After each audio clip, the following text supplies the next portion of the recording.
आदमी, युवा पत्नी और चोर की कहानी। यह कहानी आपको पसंद आए तो लाइक एंड सब्सक्राइब जरूर करिएगा ताकि और भी ऐसे नए वीडियोस लाते रहूं।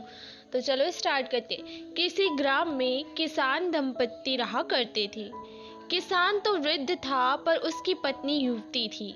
अपने पति से संतुष्ट न रहने के कारण किसान की पत्नी सदा पर पुरुष की टोह में रहती थी। इस कारण एक क्षण भी घर में नहीं ठहरती थी।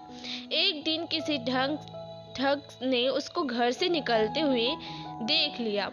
उसने उसका पीछा किया और जब देखा कि वह एकांत में पहुंच गई तो उसके सम्मुख जाकर उसने कहा, देखो मेरी पत्नी का देहांत हो चुका है, मैं तुम पर अनुरक्त हूँ, मेरे साथ चलो। वह बोली, यदि ऐसी ही बात है तो मेरे पति के पास बहुत सा धन है, वृद्धावस्था के कारण वह हिल डुल नहीं सकता, मैं उसको लेकर आती हूँ जिससे कि हमारा भविष्य सुखमय बीते। ठीक है, जाओ, कल प्रातः काल इसी समय इसी स्थान पर मिल जाना।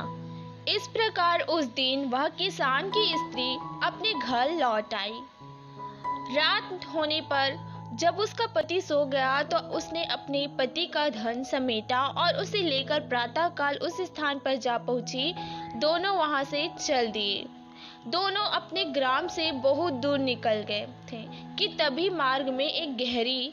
उस समय उस ठग के मन में विचार आया कि इस औरत को अपने साथ ले जाकर मैं क्या करूंगा, और फिर इसको खोजता हुआ कोई इसके पीछे आ गया तो वैसे भी संकट ही है, अतः किसी प्रकार इससे सारा धन हथिया कर अपना पीछा छुड़ाना चाहिए। यह विचार कर उसने कहा, नदी बड़ी गहरी है, पहले मैं गठरी को उस पार रख आता हूँ, फिर तुमको अपनी पीठ पर लाद कर उस पार ले चलूंगा। दोनों को एक साथ ले चलना कठिन है। ठीक है, ऐसा ही करो। किसान की स्त्री ने अपनी गठरी उसे पकड़ाई तो ठग बोला, अपने पहने हुए गहने कपड़े भी दे दो जिससे नदी में चलने और किसी प्रकार की कठिनाई नहीं होगी और कपड़े भीगेंगे भी नहीं। उसने वैसा ही किया। उन्हें लेकर ठग नदी के उस पार गया तो फिर लौट कर आया ही नहीं। वह औरत अपने कृतित्वों के कारण कहीं की नहीं रही। तो इस कहानी से हमें यह सीख मिलती है कि अपने हित के लिए गलत कर्मों का मार्ग नहीं अपनाना चाहिए।